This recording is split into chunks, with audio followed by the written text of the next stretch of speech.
Padmashri doctor Nerella Venumadhav గారి యొక్క 6వ వర్ధంతి కార్యక్రమాన్ని నిన్న ఈ రోజు సాయంత్రం హైదరాబాద్ లో మరి అద్భుతంగా నివాళి కార్యక్రమాన్ని మన ఎక్స్క్లూజివ్ మరి వరల్డ్ టీవీ అంటే అద్భుతంగా జై స్వరాజ్ వరల్డ్ టీవీలో ప్రత్యక్ష ప్రసారం చేస్తున్నందుకు మా మిమిక్రీ కళాకారుల పక్షాన మీకు ముఖ్యంగా జై గారికి అమెరికాలో ఉండి కూడా మా కార్యక్రమానికి ఇంత అద్భుతమైన అవకాశం కల్పించినందుకు హృదయపూర్వక శుభాకాంక్షలు తెలియజేస్తున్నాము.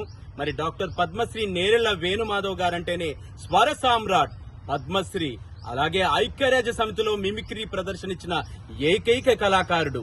వారి మాటల్లో వారి వాయిస్ ని ఇమిటేట్ చేసే ప్రయత్నం చేస్తాను. ఆయన ఎప్పుడైనా ఒక విషయం చెప్పేది, mimicry should spread like fire నాయన. అలాగే మిమిక్రీ కళాకారుడు ఆర్టిస్ట్ అయి ఉండాలి, యాక్టర్ అయి ఉండాలి, బహుభాషలు తెలవాలి, బహుపాత్రాభినయం తెలియాలి, అలాగే ఎవరైనా డిస్కరేజ్ చేయకూడదు నాయన. కంగ్రాచులేషన్, చాలా బాగా పాడావు, చాలా బాగా చేశావు అని ప్రతి ఒక్క మిమిక్రీ కళాకారుని ఎంకరేజ్ చేసేది. ఏ కళాకారునైనా ఎంకరేజ్ చేయకుండా డిస్కరేజ్ చేస్తే కళ అక్కడి వరకే ఆగిపోతుందని, ప్రతి ఒక్క వ్యక్తిని గౌరవించేది, తను కూడా గౌరవం పొందిన మహనీయుడు డాక్టర్ పద్మశ్రీ నేరెళ్ల వేణుమాధవ్ గారు.